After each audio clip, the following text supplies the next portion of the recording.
নমস্কার, কেমন আছেন আপনারা সবাই? দেবযানীস রান্নাঘরে আপনাদের স্বাগত জানাই।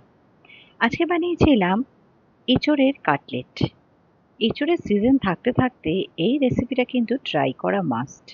দারুণ খেতে হয়, ওপরটা একদম ক্রাঞ্চি হয় আর ভেতরের টেক্সচারটা হয় একদম সফট। একদমই অন্যরকম একটা রেসিপি।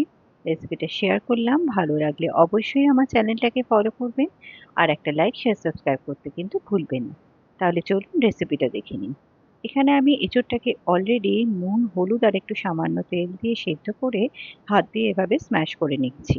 এখানে মোটামুটি ১ কাপ মতো এঁচোড় হবে। আর এখানে আমি নিয়ে নিয়েছি ২ টো আলু সেদ্ধ করে আলুটাকে একটু গ্রেট করে নিয়েছি যাতে সব দিকটা সুন্দর মতো এটা নরম হয়ে যায়।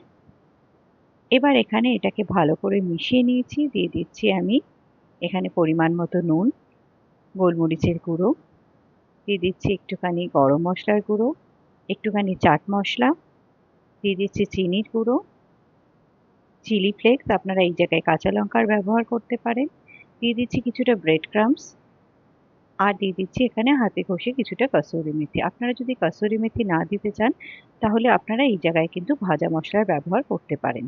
এটাকে ভালো করে মিশিয়ে নিচ্ছি। এবার এখান থেকে আমি কিছুটা পোর্শন নিয়ে এবং এটাকে হাতে এভাবে গোল করে নিচ্ছি। তারপর হাত দিয়ে এটাকে এভাবে চ্যাপ্টা করে নিয়ে যে কোনো একটা শেপ আপনারা দিতে পারেন। আমি এইভাবে শেপটা দিচ্ছি।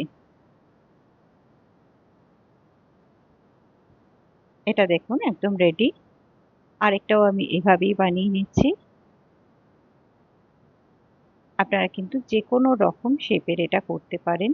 লম্বা, গোল যেকোনো কিছুই কিন্তু করতে পারেন। তবে যেহেতু কাটলেট একটু লম্বা টাইপের করলেই ভালো লাগবে। এখানে সবকটা রেডি হয়ে গেছে। এবার এখানে আমি নিয়ে নিচ্ছি ৩ টেবিল স্পুন মতো ময়দা, ৩ টেবিল স্পুন কর্নফ্লাওয়ার, তার মধ্যে দিয়ে নিচ্ছি একটু নুন আর গোলমরিচ।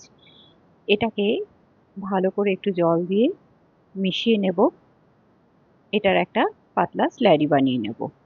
আর এখানে নিয়ে নিয়েছি ব্রেড ক্রাম্বস, এর মধ্যেও আমি একটু নুন গোলমরিচ দিয়ে দিয়েছি।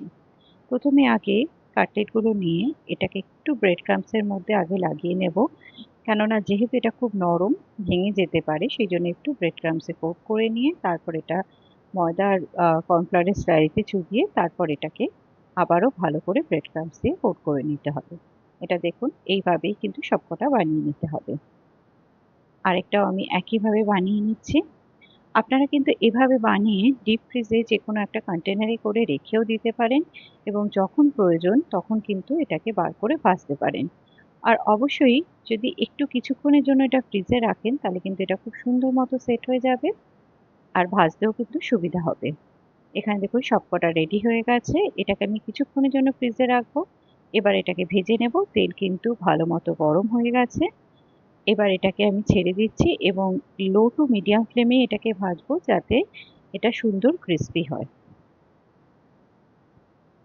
এটা দেখুন একটা দিক ভাজা হয়ে গেছে, আরেকটা দিকও আমি উল্টে একইভাবে সুন্দর করে লাল করে ভেজে নেব। এটা ভাজা হয়ে গেছে, এবার এটাকে নামিয়ে দেব। সবকটাই একইভাবে আমি ভেজে নেব।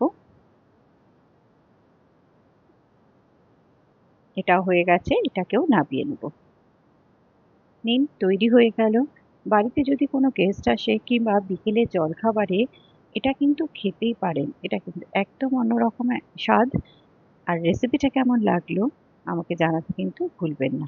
ধন্যবাদ।